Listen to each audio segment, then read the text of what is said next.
Hello, everyone, and welcome to another episode of Justin the Food Entrepreneur Show. I'm Justin Bizzarro. I'm your host. That's Bizzarro. For anyone who's out there looking to find us, you can find us on Instagram, Facebook. We're getting on LinkedIn, and you can find me personally on any social media platform except Twitter. I haven't fixed that yet. I don't know what's going on there. I can't seem to get my account back.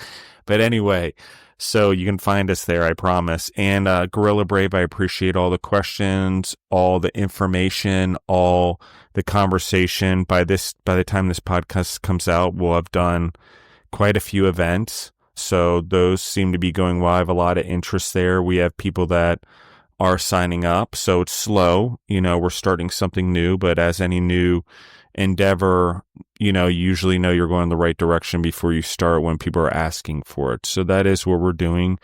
And there's some other cool things we're working on, guys, with some other concepts. And we're working on a chimpanzee university. Everyone asked for like a year-long program online, half-hour-ish per week for children between the ages of like 12 and 16-ish, somewhere between there, 11 and 15, to train to work in the food businesses, or if they want a lemonade stand or whatever, taking that model to a further entrepreneurial level in food, particularly entrepreneurs who want their children to be involved in their business, but not coddled by being in the business. So sometimes that takes outside training. I agree. There needs to be balance there. So there will be a chimpanzee university at some point. We get through this year, probably the GorillaBrave cohort. That's anyone who signed up on GorillaBrave. That is a monthly cost. There is a fee. Everything else we give away is free, guys. But the cohort and the events, they do cost money just because we are bringing in speakers. There are costs of putting on those things, and to put together an international group of food and beverage entrepreneurs with international speakers that have education once a week that is ongoing forever over a lifetime. Takes some infrastructure there that we just, even with the podcast, we don't, it's an upper level thing. If we want it, we've all got to put skin in the game. That's what I had to do when I upped my game, just so everyone knows. Arete cost me a lot of money. Other groups have cost me a lot of money. I went and got my MBA. I've gotten my bachelor's. I'm now pursuing a master's of divinity if I can ever get my act together. Again, educationally in that way. It's kind of funny, as an entrepreneur, we don't function real well in structured education. So that being said, that's why we structured GorillaBrave the way we did. Weekly meetings. It's more planting seeds as we're active in our businesses that are applicable in the moment. Core values, spirituality, safety, new things coming down the line that maybe we don't normally know about politically.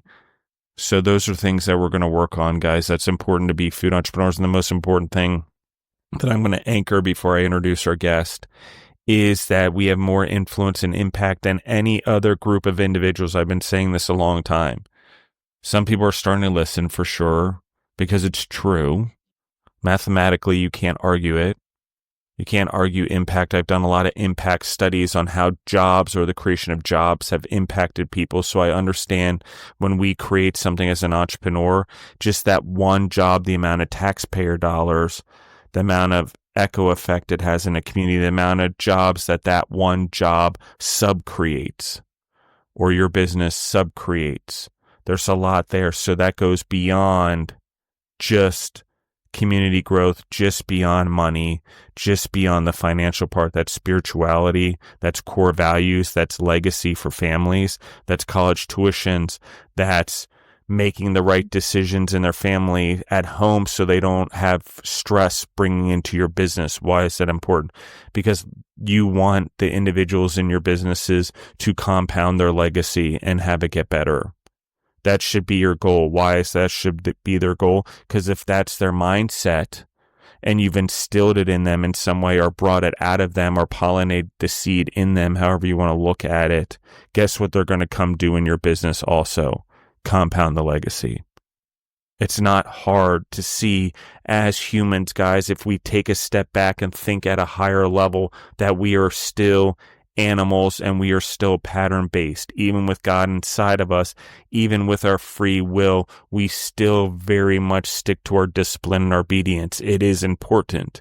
Our businesses couldn't run without it. So just think about when we instill discipline and obedience in others beyond just the work that they're doing. Is it important to instill skills such as accounting and marketing and advertising? Of course. But while you're instilling those and the gates open to education, those who want to learn in those skill areas, that is a perfect opportunity to give a little bit more, or what I would call layering with core values. Everyone asks me how I do it or how I would do it. Well, there's a difference in parts of my companies where other individuals did it, or a COO did it, or an operations person did it, and I did it. Okay, can you balance profitability and core values and growth and be good? Yes. It is true. It does take time, and it takes the growth of the entrepreneur and the leader in order to grow the individual. So if you're not growing, your business is not going to grow. Your employees aren't going to grow. Your community is not going to grow. And you have an opportunity to influence and impact, and you're too busy sitting behind a fryer or an oven or whatever. So that's a harsh reality, guys. We have to work on our businesses. We have to do that. But at some point, we have to answer the higher calling as an entrepreneur. It is just a vehicle, whatever it is that we're doing to a greater purpose, to have impact and influence. It is the ticket to the game. And yes, not everyone gets the ticket. Not everyone succeeds. Not everyone figures it out. That's why all the more important we need to go talk about it, and we need to go help others do it, or then build others in our businesses so they can build our businesses. That's the trick, guys. Everyone thinks it's some hard thing or some clever thing or some wise idea. At the end of the day, yes, you want to provide solutions and food, but if you grow the humans and you do it with obedience and grit and make it slightly uncomfortable for when the real times are uncomfortable, a catastrophe happens, 9/11, financial crisis, COVID, I went through all of those. Was there panic at times? Of course, but not on the scale of anyone else. Why? Because there's uncomfortability always in your business. You need to exercise that. That's where growth happens. So there was a lot there, and I went down a rabbit hole. This isn't my show necessarily. I want to give it to the guests on the show, but everyone asks those particular questions. And yes, do I have people that dislike what I do or disagree with me? Of course. Okay, on a public scale. So it's, I'm not perfect, guys. These are just the ways that I did it. And did I fail in times? Yes, badly. On a grand scale, massive scales when I failed. Yep, just as much as I won on a massive scale, I failed on a massive scale. And a lot of it is because I didn't have the resources like GorillaBrave, because I didn't have access to the mentors that I needed as an entrepreneur, particularly in food and beverage. And in an old industry that has unions and ancient ways of doing things, and we've been cooking for tens of thousands of millions of years, whatever it is, it's a very slow-moving industry, and things can be very hard to progress forward. Everyone gets very comfortable in food businesses in particular when things are going well, because everyone seeks what we would call peace.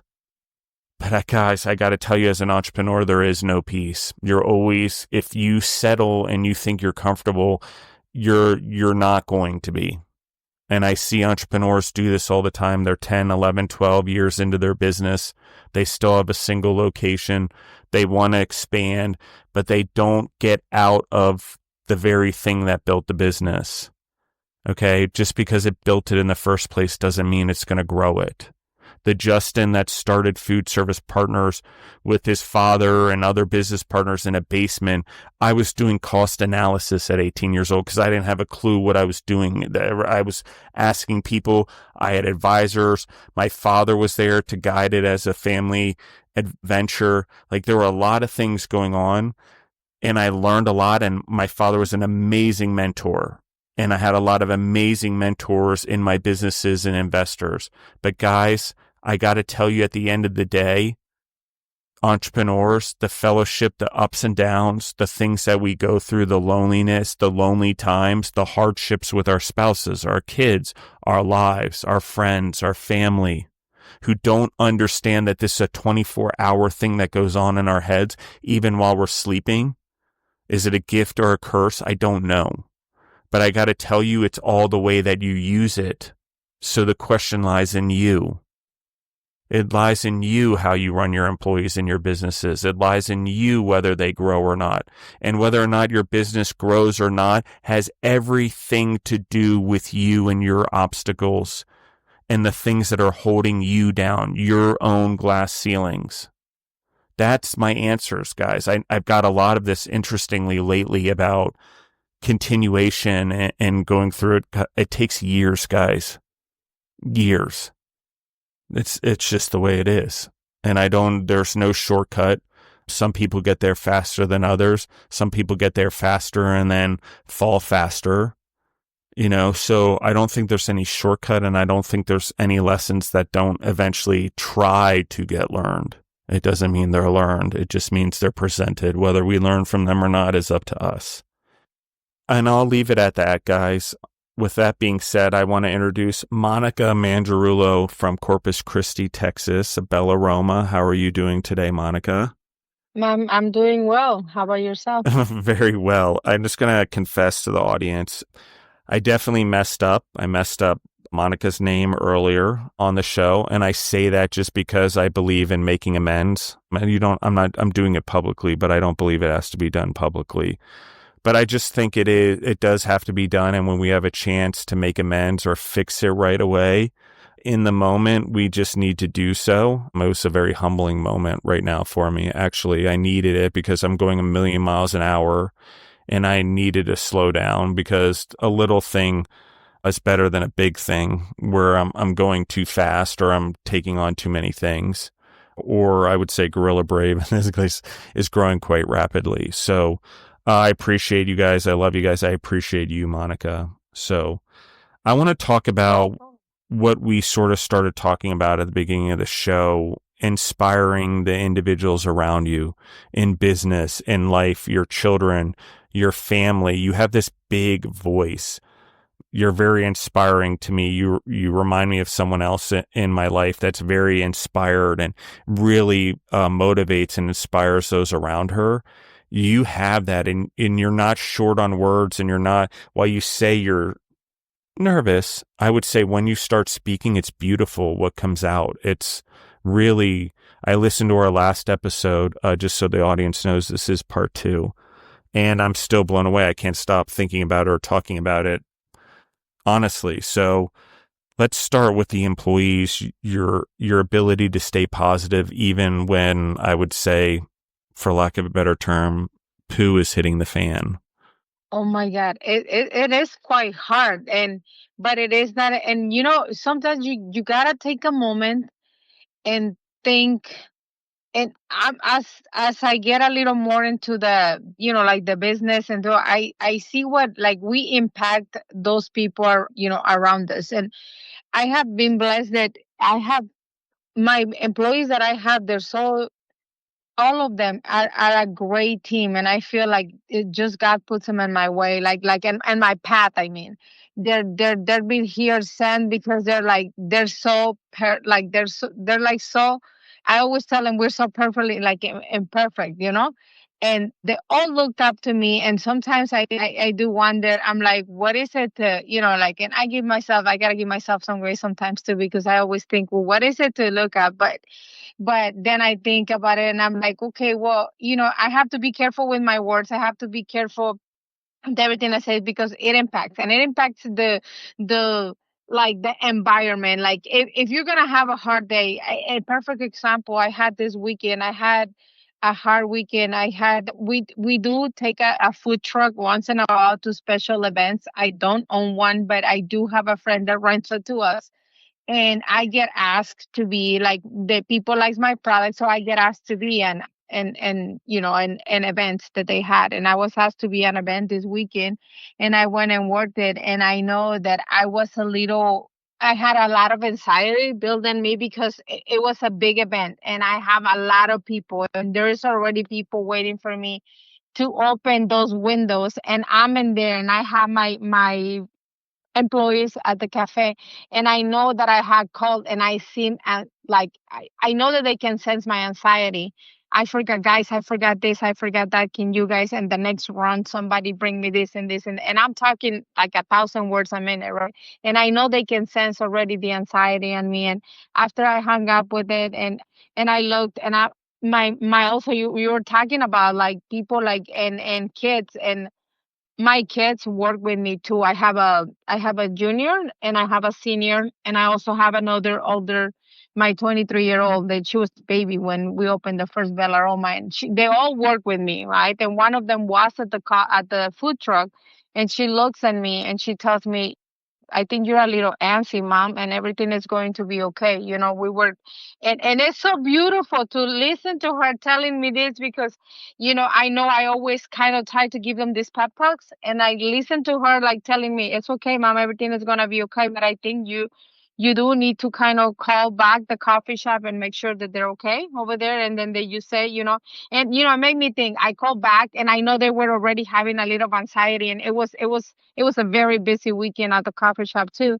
And then I call back, and and I say, like, you guys are doing a wonderful work, and I'm sorry, like I was a little antsy, but I know you guys are great, and I know you guys are gonna rock it, and like, thank you for, like, like being with me and sending me all the things that, like, I forgot. Sometimes a little scared brain, I forgot. And it totally changed the mood because I know I can tell. My daughter had come over here and said you can feel that, when you walk in and the person, you can feel they're a little tense. After that, I think that even though it was like it was a busy weekend, and that they were able to come on top and being able to attend to the customers and things that fell to the crack, but they didn't feel that much anxiety. And I feel like, okay, it was all me. It was all me. And it's good to own up to it and try to bring it right back up to like a positive environment. I always feel like you said right now, and like, and you didn't have to, but it was nice. You say, I feel like I need,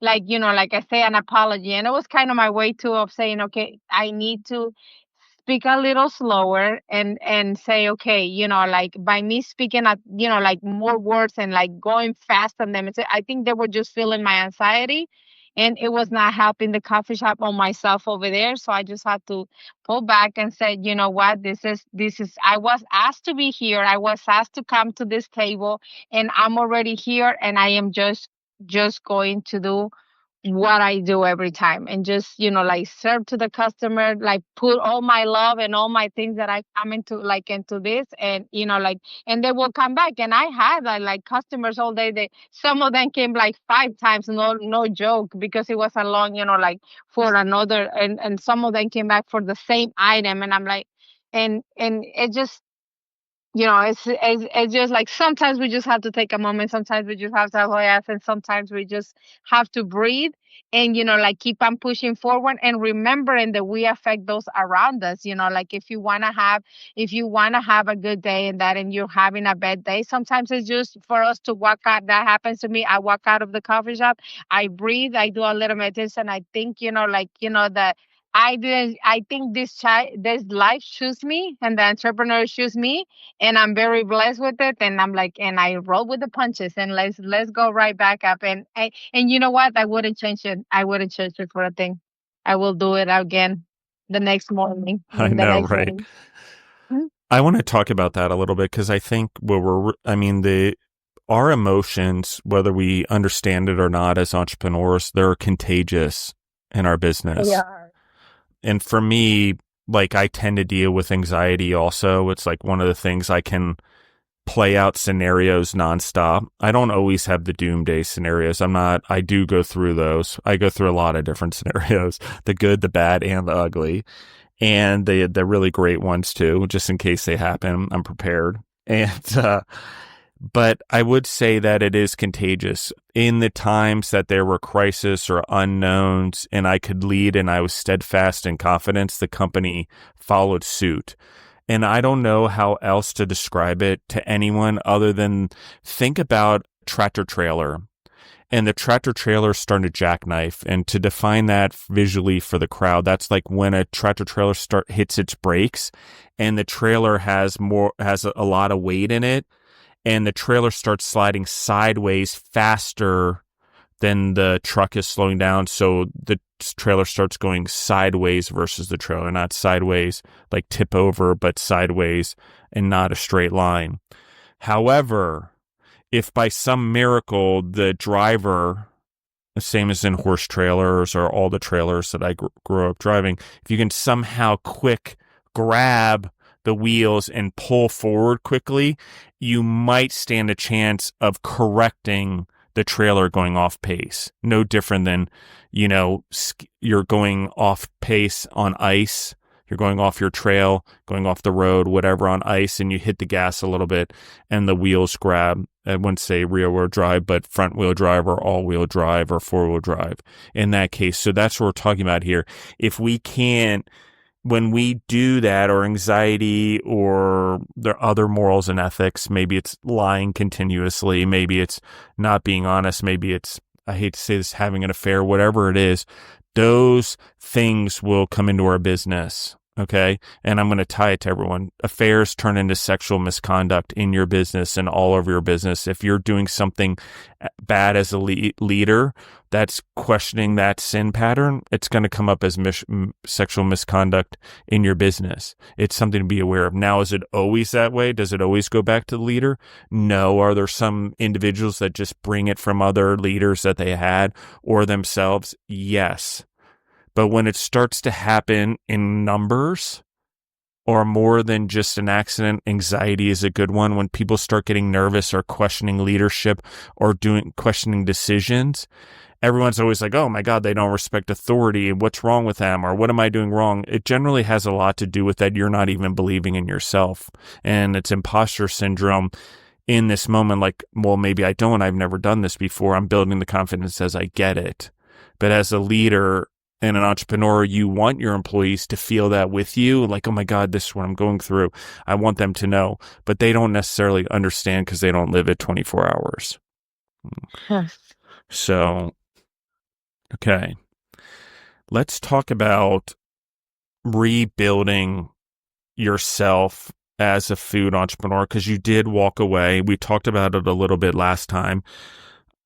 Yes. But Monica, you sort of walked away, and sometimes it's harder than starting the first time is starting again. I've just been through it.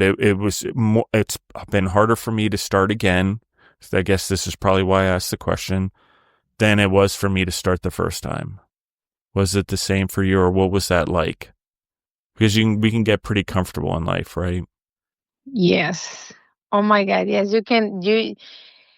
that's one of the things is like, and again, like I I tell my kids, my and I use a lot of this on all of my kids, because I wish, again, like we were when we were younger, and I left, like we were talking in the last episode, when I left very young, and I didn't have I mean, I had all the influential people in my life, but on a way, it's like the people that is your immediate family, the people that is being your core for like all your life, is not there, and you kind of like have to kind of give like the pep talks yourself, because like you grow up, and I think, or like, like you, most of the, and it was not about a lack of love and saying people don't love me, but kind of always second question and tell you, no, oh no, we cannot do that, because we're, that table is not for us to sit on with, like we're literally been sitting on that table for longest time. I'm like, my aunt was making tamales and selling all of this crazy amount of tamales and everything, and making, not realizing, she had every, like anything that, that it took for her to, she could have like, I say by now, like a chain of tamal, like place, right? But not to deviate from that. Like, so it's kind of hard for you, like growing up with that, right? Like with always like pushbacks and pushbacks, and no, you can't dream that big because and it's a way of them protecting you, like it's like you can dream like, like that way. So imagine like the first time it was hard, like you're right. The second time it's even harder because it's like you question yourself much. And I'm like, why do I want to do if I can just like stay in this comfortable like position where like I get a paycheck, like I do like, because there's a lot of people that question me, like, why would you want to do that? Why would you want to leave? I mean, you work for like for a school. Those kind of jobs don't come easy, right? Like the and honestly, the reason why I ended up like like working for a school, it was because when I thought about it, okay, when I thought about it, and I'm like, you know what brought me here? It was my wanting to always, I always enjoyed like the cooking, the putting things together, the baking part. That's exactly why I ended up at that position in the school that I left to go do the coffee shop again, because and the longest time, every time that there was something with the PTA or my or there was a holiday, I loved absolutely the holidays because it made me, I get to make those little cupcakes, and it's if it's like teacher or it's spring, I get to do these flowers on it and do all the spring team. If it was a Dr. Seuss, I'm like, let's put a Dr. Seuss for the thing one in here. And what did he used to eat? I'm like, what is his books? Okay, like the green ham and eggs, right? And I'm like, okay, how can I bring this into like a food item? So I always brought things to for teachers, for the classroom, for this, for that, right? So I was well known at the school system because I was always there and I was always bringing the treats or the food. There'll be times, a couple of times that they say, "Oh my God, we have the eighth graders are graduated tomorrow, and I mean we're not gonna have any kind of food. We're not gonna have anything. Is there a way that we can put together a little like bars and like yogurts?" And I'm like, "No, we can totally make like tacos, biscuits." I mean, and I will come. I literally whipped a couple of times from nothing food for like 100 plus people for the next day.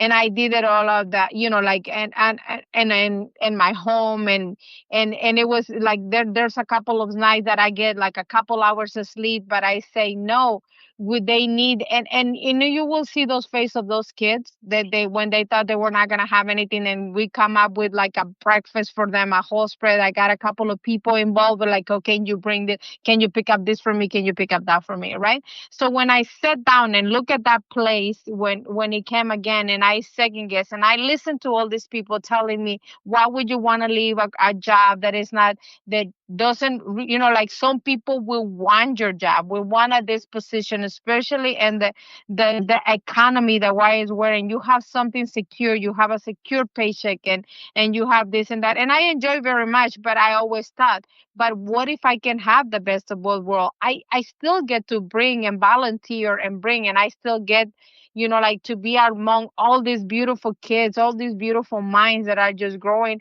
But I get to grow my mind too, and I get to cook and do myself, and I did the hard thing. I did do live the like the comfortable life that as I knew it, like, okay, I don't know if this time I'm gonna get a paycheck or not. Probably not. I'm gonna put all my, like, well, savings and my hard work, but also my heart. Like it was hard decision, and like absolutely right, it was harder than the first time because maybe the first time I was younger, and I was also thinking now you're older and you have kids and you second guess yourself so much, but you follow that gut feeling, and you follow what like you only live like through this life once, right? So why not going out there doing something that you love? And I'm like, is it a chance that it might not work? Absolutely. Absolutely.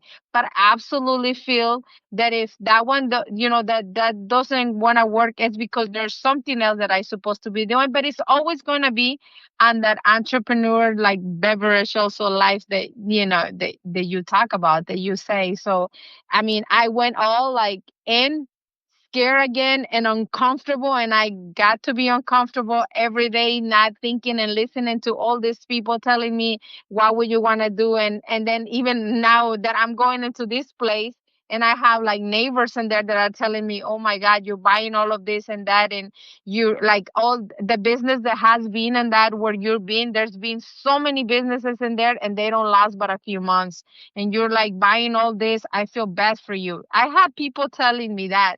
I feel bad for you, but for me, that was failure was not an option. I was gonna do whatever, like whatever they had to do, and and you can't, like you were talking about it this earlier too, and I meant to that.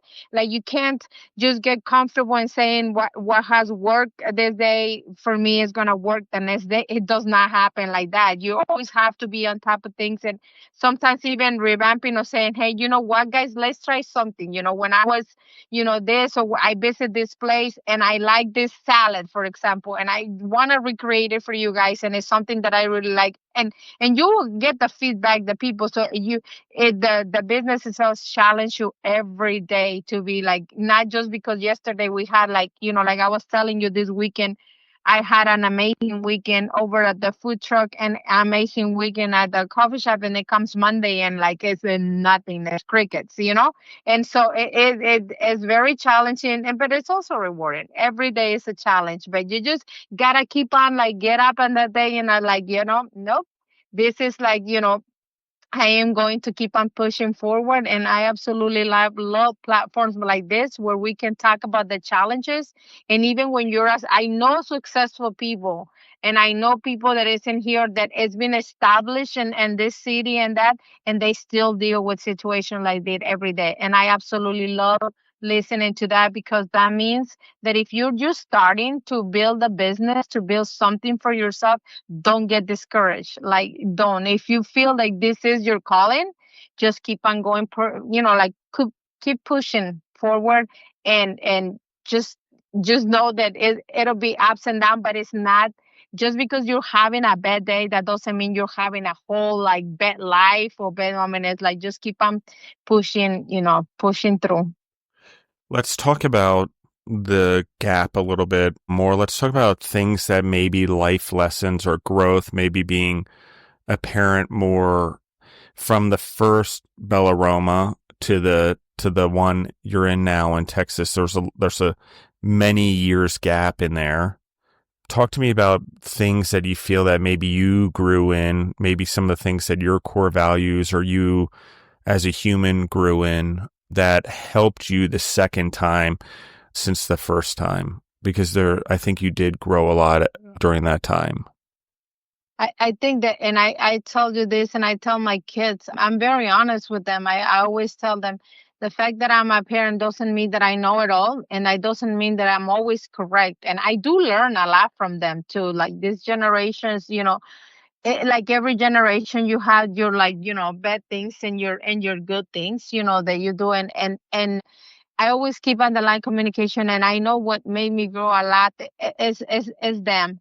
And I told you one story that I kind of I was sad about it, and it took me a few days to realize that I shouldn't be sad, but because my son, he was in middle school, and now he's in middle school, right? And he's always looked up to me because on all this time I also had like a little business, a party planning business, but I always defaulted to the fact that my customers will always ask me, who do you think that you can, like you can, like, I have this crazy idea, right? They will say, I have this crazy idea. I have like a party, but there's no I don't want to do something that everybody's doing. I used to, like when I was little, I used to have this flower, right? For example, we say, and they will tell me their idea, and I'll say, okay, it's not a problem. I can create it. We can paint it. We can put, and then we can like put it. I can make you a cupcake. I can make you a cake, or I can make you like something and the food related, right? So my kids always watch me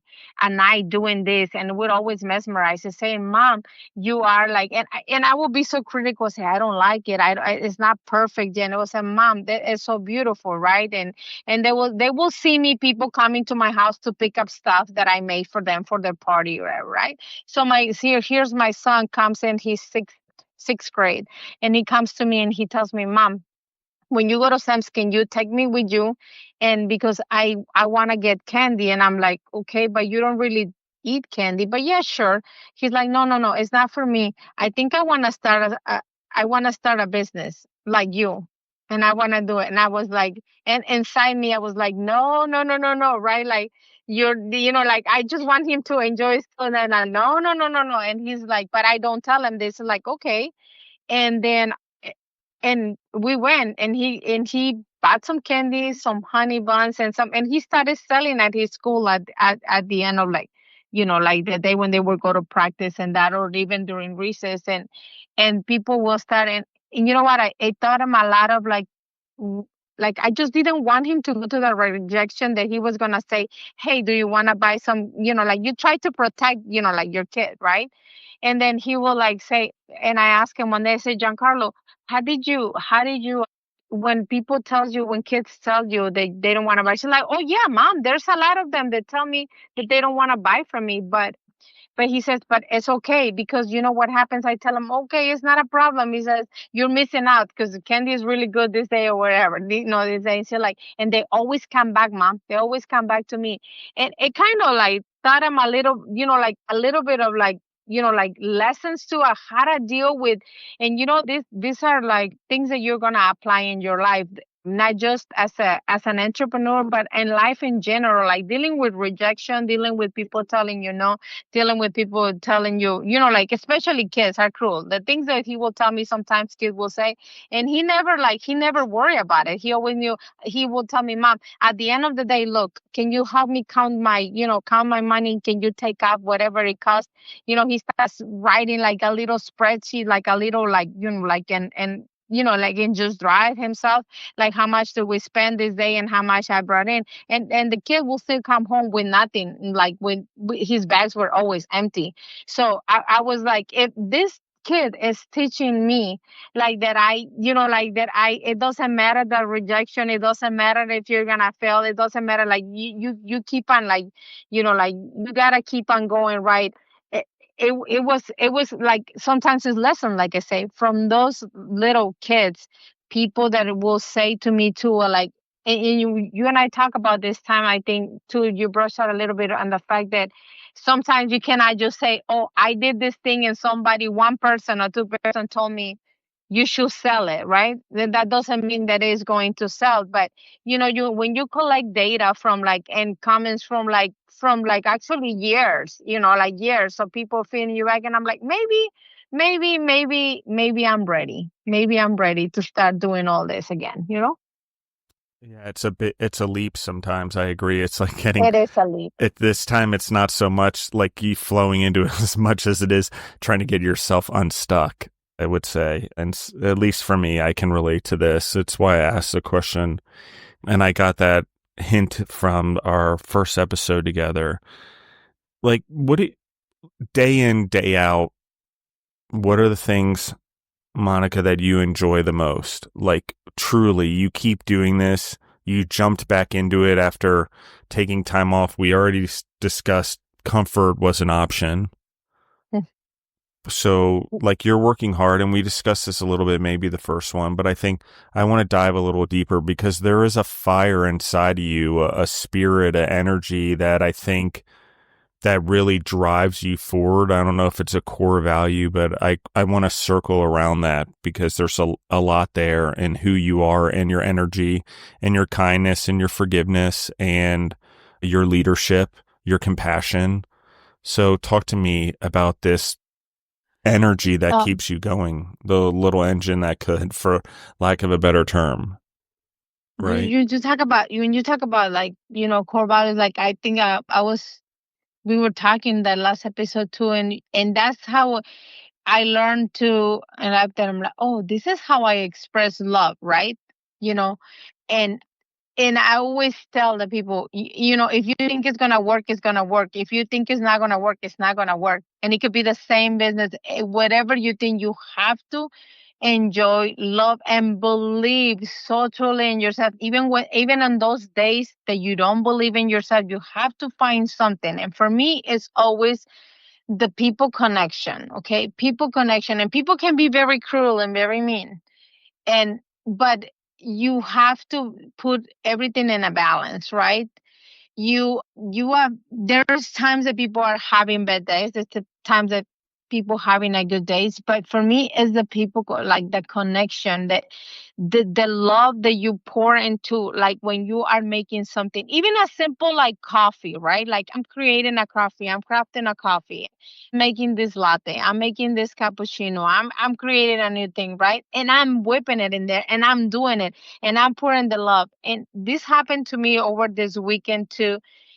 I wish I can describe when you turn around and you give this girl this event that I won. It was a dance competition, so we had a lot of like young girls and boys and girls, but there was mainly girls in there, right? And you go and turn around and doing this time I was selling a lot of, like right now it's very popular and it's very trendy. I like trends and I like following it and I challenge myself to do, oh my God, there's a new trend going on. And I'm like, I absolutely want to do my own take on it. Absolutely. I love it. Right. And right now, those Dubai chocolate strawberries and bars. And you won't believe all the things that, like I do with that. Right. So I was doing the strawberries. I go around, turn around, and the faces on these girls when they and the way that they're like, oh my God, and they're open their smile with their eyes, they open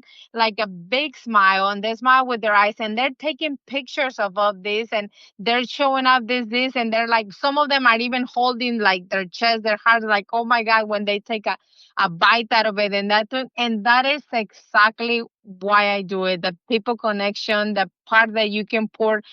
I like I said, grew up like sometimes, and even until this time, I feel like sometimes I have hard time communicator, and it can communicating, and it could be the fact that you're like bilingual, like bilingual, and sometimes it's like you don't even know like if you're thinking in Spanish but talking in English, or sometimes it's the other way around, right? So I feel like sometimes it's hard for me to connect, and it's frustrating with my words. But with the things that I do, it has is the people connection, the love you put, the faces that those people make when they look at it something pretty, and then when they try it, they have you feel something that they don't. Yeah, they do. But for the most part, is that people connection. Looking at those eyes, looking at the reactions of the people. There's people sometimes that come and having a hard day, but they just want caffeine, for example, to go with the day. And it's a simple, kind word. And I have had people pour their heart out. And sometimes after that, you just feel better and you leave my place feeling like, at least I got it out of my chest. I talk about it. I give it, and I'm like, you know what? Let me put you the extra shot. Or you're a sweet person, you like sweet. Let me craft something for you. That is, I absolutely love doing that. Something, talking to people, and then say, today was a hard day, like it's been my grandma, like that anniversary, for example, one time I had, and grandma used to make this and that, and I'm like, okay. And I listen to people what say, can I craft you something? Like, because I said, my grandma used to make me this dessert, right? That it tasted like this and this and that. And I'm like, I'm not probably gonna have exactly, but when I'm listening to that people, and if it was a type of dessert, I'm like, okay, what goes in that dessert? My mind is running, right? And I start putting it. I have had people like with tears in their eyes, like, like, because, it reminds me of something. And it's that human connection. And it is the fact that like that coffee is not going to change nobody's life, right? But it's going to make the world, or that moment, make it a little more enjoyable, or make you like, like have like a good memory from that. And those are the little things that I absolutely love doing. Like it's the people connection. For me, I think it's the people connection and the reaction, and you crafting all of this, and it came from your hands, and you made it with all your heart, with your hands, and with the love, and looking at the people's reaction is absolutely priceless.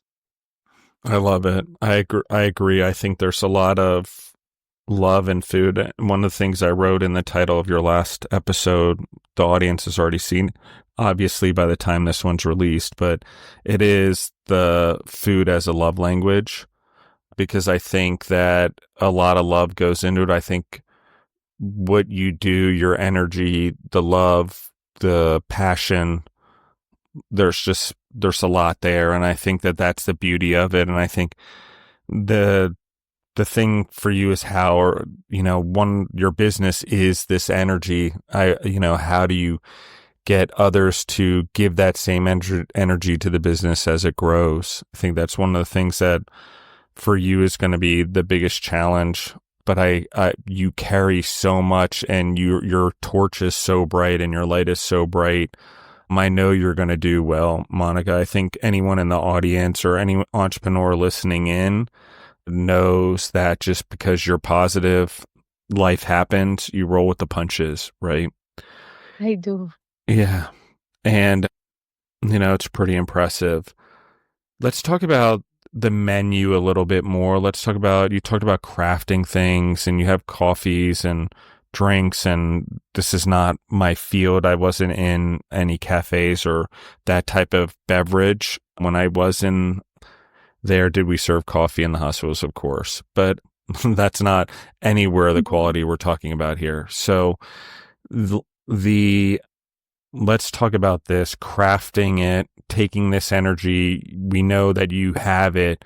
Now you create menu items. You talked about challenging yourself with Dubai chocolate and all these type of things. So let's talk about that a little bit. Menu development, challenging yourself. When you see a new trend, how do you start experimenting? For example, and it was brought up to me, and I'm like, what? A lot of people is making it. We have a local foodie in here that I absolutely love. She helps us a lot, small businesses and stuff like that, with sometimes with the POS systems that we use, and she has a big presence there. She's like, what? I went to New York, and she said like, and I wanted to go try, and I never got a chance. Have you tried? Have you thought about like doing it? And I'm like, yeah, but like there's a lot of like, like people, and I know crafting that to me was again doubting, like, okay, I need a lot of chocolate, and like the chocolate, the pistachio paste, the katafi, like, which is what I absolutely like, like all here for the fact that those people, like those things, that like the katafi, and I don't even know if I'm saying it right, and I apologize for that in advance. But they used to see it in shells, I think, for just for the people that with the culture, that you will go buy them. And now I actually feel better a little bit for them, because it's like everybody, and it's all over the country, because you go to the store and they're like, oh, we're sold out, and it's a shortage all over the country right now because everybody's following that trend, right? And so I'm like, I doubt myself again. I'm like, I don't know if I want to do it. And I started doing it first with the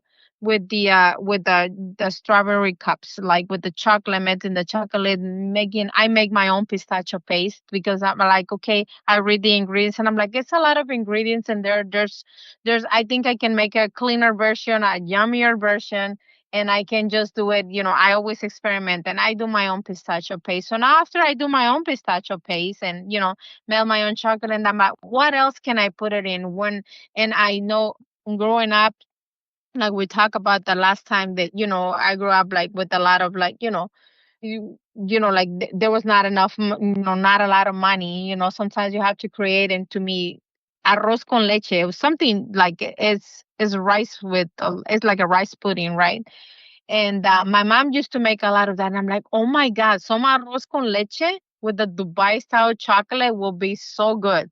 And in fact, it was because the arroz con leche is creamy and that, and you add the chocolate and the crunch of the katifi with that pistachio paste on it, and you put it, and it was time. I'm like, what else can it be? And I'm like, okay, this mini croissants with a katifi feel, and you start, and I start, and as a matter of fact, right now when I get off, I am like, I just brought some like conchas, like it's a sweet Mexican bread, and I'm gonna coat that with chocolate, and I'm gonna pull that katifi with the pistachio paste inside, some crushed pistachios, and some like fresh strawberries, and I'm gonna put it in there. I mean, I did a latte with it. It just the when you start, like, my mind races whenever, like, something. I'm like, okay, what else can I add it into, and what else is going to be? And that is a part that I challenge my brain, I challenge myself, and I absolutely love. I feel like it's food for my brain, it's food for my thoughts. I'm like, okay, let's pour all of this into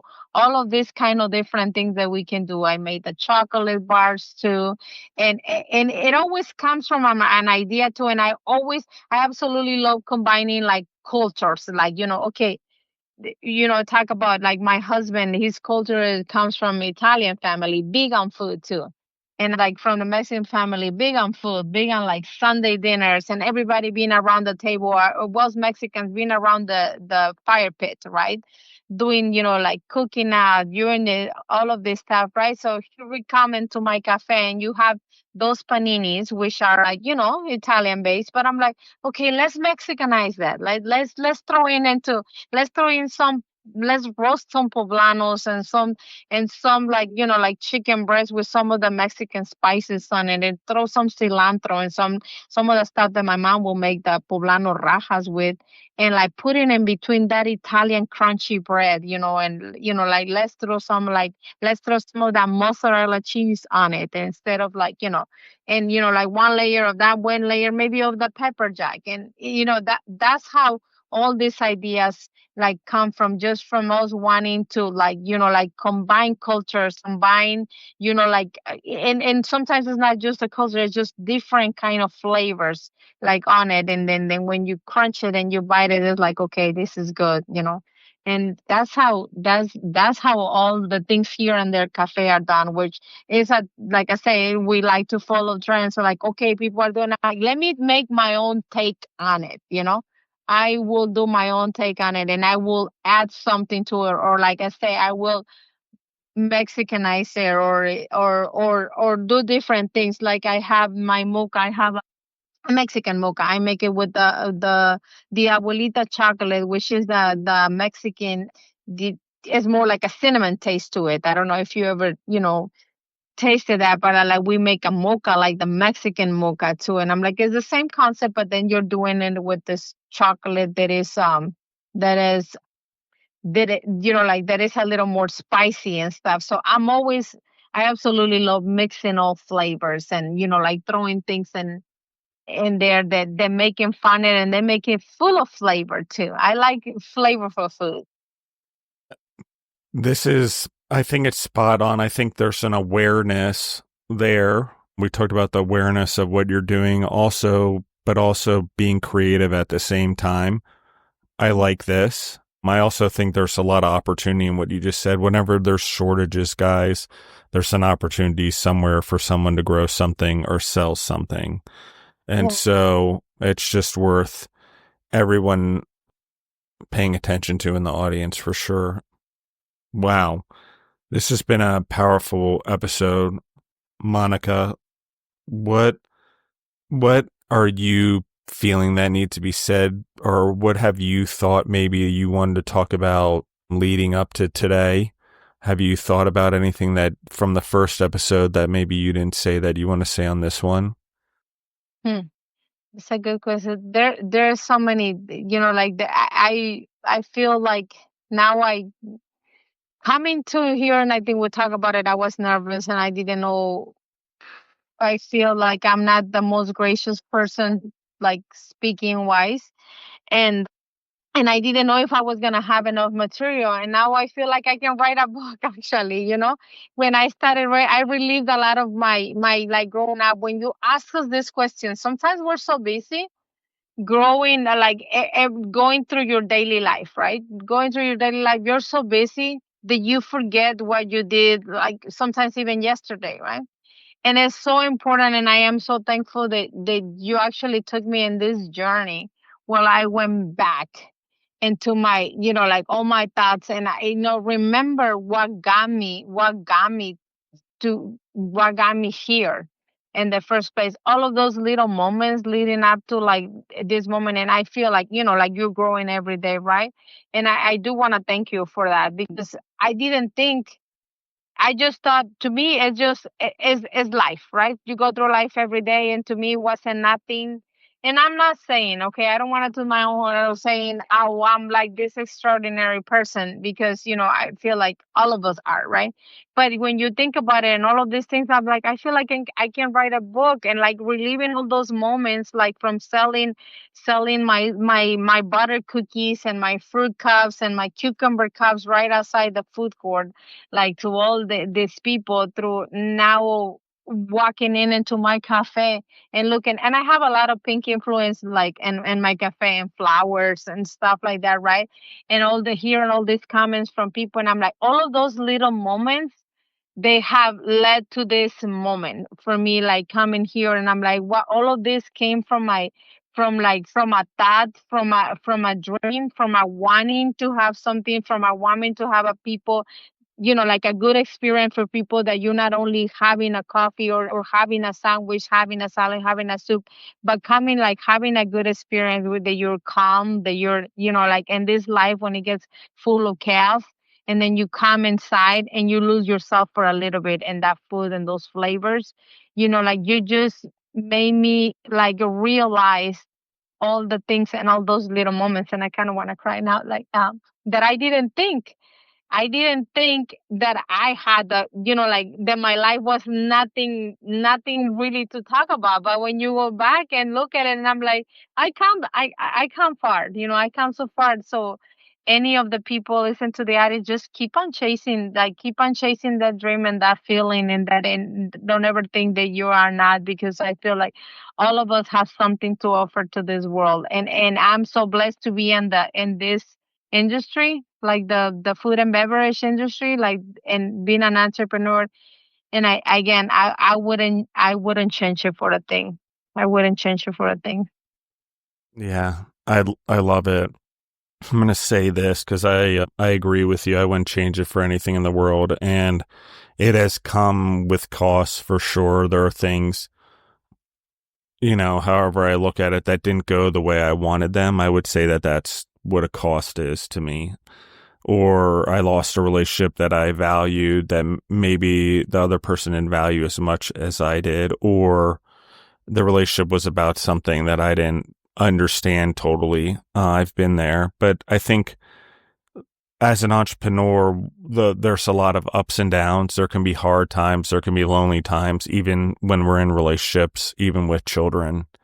There are these times, these uncertainties.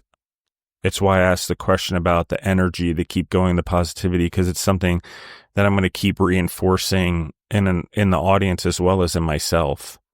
Let's be honest, because sometimes it is harder than others. Sometimes we do get older. Sometimes life does get more challenging. And as we do get older, as entrepreneurs or as parents or as humans, we tend to take on more responsibilities, not less.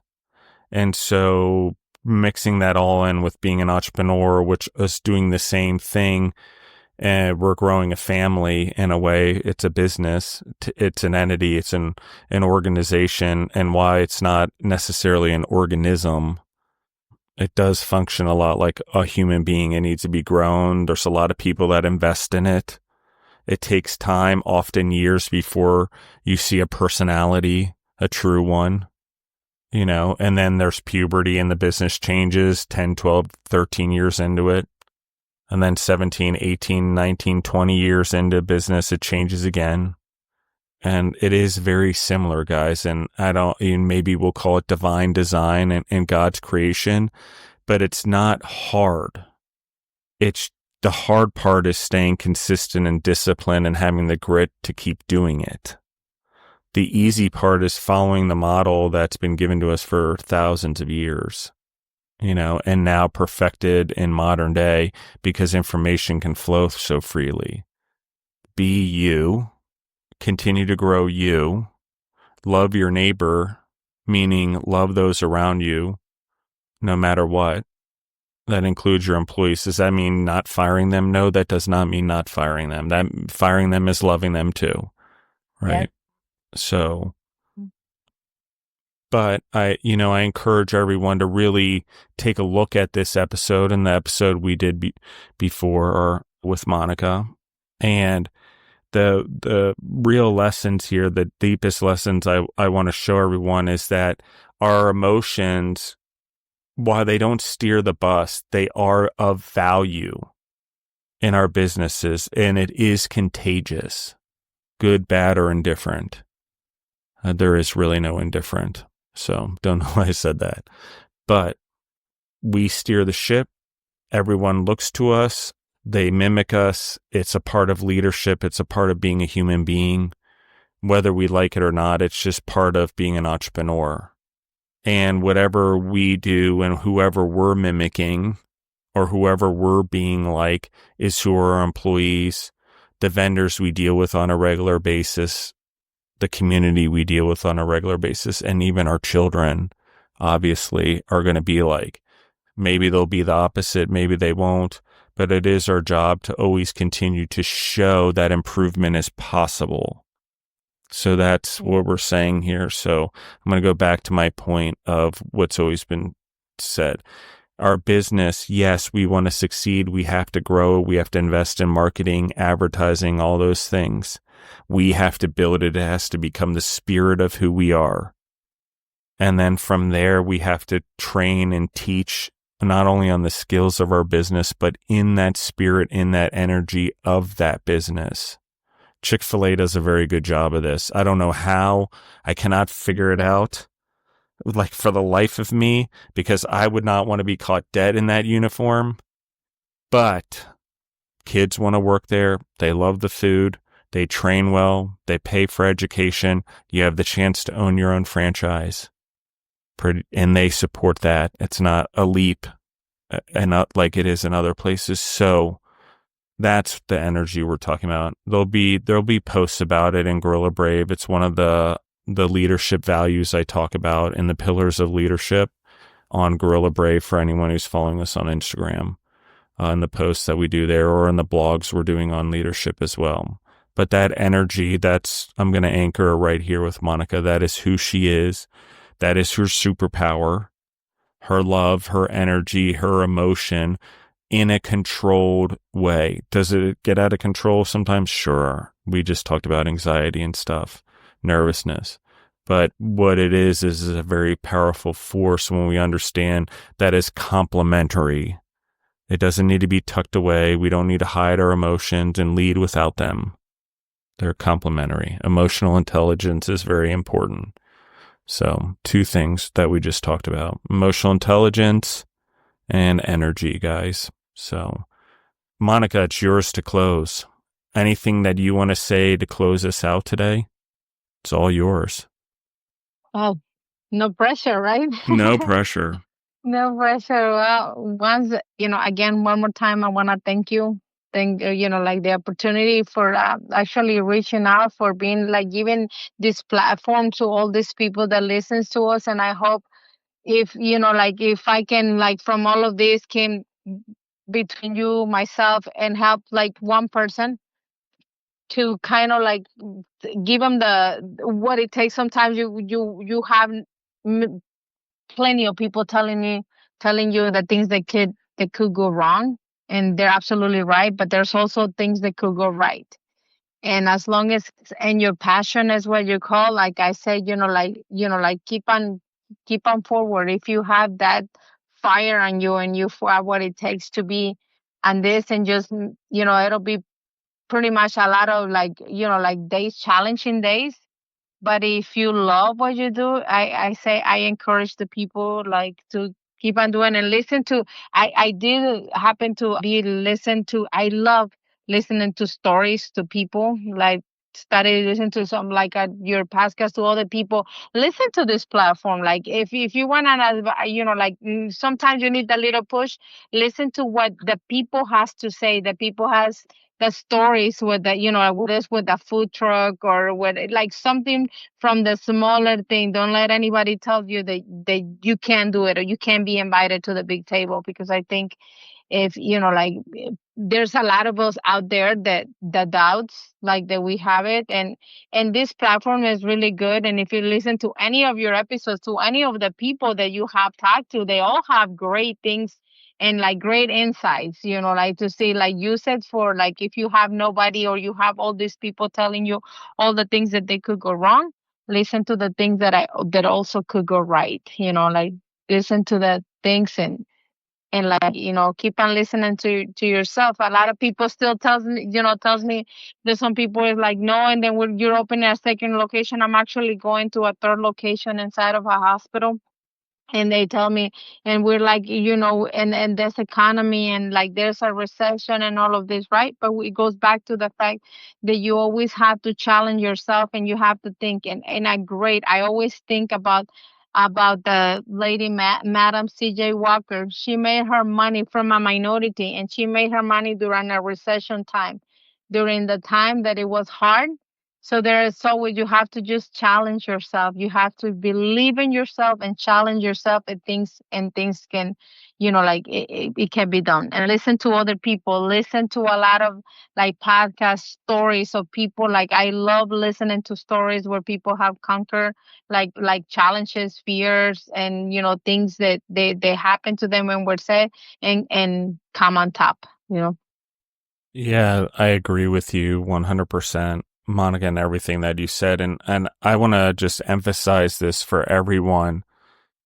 The the under layer of some of what we're talking about here as we close up is the ability to maneuver as you're doing things and see trends. I think that's important. But one of the things we talked about is how do you build a business that's AKA recession proof, or can be built during bad times or survive bad times, and if you look back through food, if anyone watches the Food That Built America or whatever on History Channel, it's a good show. You'll see that a lot of businesses are built during times of pressure where there's lack of, value meals at fast food they weren't there in the first place. They came out of the 70s and 80s and 90s where there was these tightening where things became financially stressful and people needed a lower value option. And so if I was going to give anyone a hint right now in the audience that's an entrepreneur, yes, is our economy going to get better? Most likely. But what is still going on? There's a lot of people still recovering. They need cheaper options. And so we've done an episode on it with Oh My Burger that you guys will probably hear by now. It hasn't released by the time we recorded this, but it will release by the time this is heard. So I think that there's value. It's not devaluing your menu. You're just giving a different option. Don't discount an existing item. Come up with a new one. So think about that as a group. Value meals were just taking the same things they had on their menu and then just bundling them and offering them at a discount so they could sell more volume. So the volume made up the difference there. And it's true, it does. Soda makes up the difference in price in that scenario. Everyone, I love you guys. Monica, I want to have you back on again. I like maybe when we could start off a little bit where we're both not so nervous, I guess. But I will say that I grow when I'm on the episodes with you immensely. I usually grow from every episode, but there is something around you and something around what you're doing and the business and the energy that's coming out there from you, just even through your social media, that, listen, guys, it's worth paying attention to. I don't, like, if anyone knows me, knows that I'm very intentional. I don't do anything without thinking about it, even obsessively sometimes. So, yeah. So, like, And I mess up, guys, but part of it is I get to learn, and sometimes it's necessary for us to mess up to slow down. We learned all of those things today. And don't be afraid, guys, to go out there and tell your story at the top of your lungs from every mountain possible, every podcast, every YouTube, every video you do. Don't be afraid to dive into who you are. Obviously, the food, you want it to be the star of the show. You want people to come get the huge ice cream cone. But at 20 years down the road, you want them to remember and know the core values and the persons that were there, because that's who they attach to. So just think about that, guys. Every person that goes into any fast food chain or any chain or any business knows who the founders were, or who the innovators were, or who the growers were, or the scalers were in the business. They all take some part of it. Sometimes they're all the same person. So, Monica, where can they find you online? Where can they track you down? Where can they reach out to you? Instagram and Facebook. We do have like Bellaroma Cafe and Bellaroma Cafe Southside. This is our second location. And like I said, we're going into our third location. It will be Bellaroma Cafe Bay Area. So, and I hope one day, and even though they're small, have a bunch of this throughout. And I haven't even gotten questions from the audience yet, because your first episode hasn't launched yet. So I'm looking forward to that as well, and seeing how the audience reacts to that, because I generally do get questions from some of the episodes, some more than others. So the audience knows, yes, I encourage that still. And share the podcast, the episodes, find the entrepreneurs online on their social media, share their profiles if you're around them, or you can order their food online or whatever it is. That's the best way to support them. And if you're an entrepreneur, you should be shopping around. You should be building fellowship for other entrepreneurs. I'm giving you guys the avenues and the doors through the podcast. And there is GorillaBrave and all the free parts of it, the Facebook, the connectors. It's up to you guys to connect. I can't connect for you. I can only provide the ability and the platforms for you guys to connect. So I do a lot of connecting also over text message stuff. I admit I do that. But also, you guys are there. I want you guys to connect. That's what you guys have asked for. Everything's there for you guys. So the faster we connect, the more we learn from one another, the better our industry is, the better the world is, the better our businesses are, the faster they'll grow, the better our legacies are, the better our impact is and influence. So it's pretty simple, guys. It does work that way. It just does take hard work and consistency. So I love you guys. You can find us anywhere you listen to podcasts or grow yourself through podcasts. And you can find us on social media. I truly love you guys. I appreciate all the support, all the listens, all the shares, all the growth, all the support of GorillaBrave and what we're doing there. Appreciate you guys, and we're out.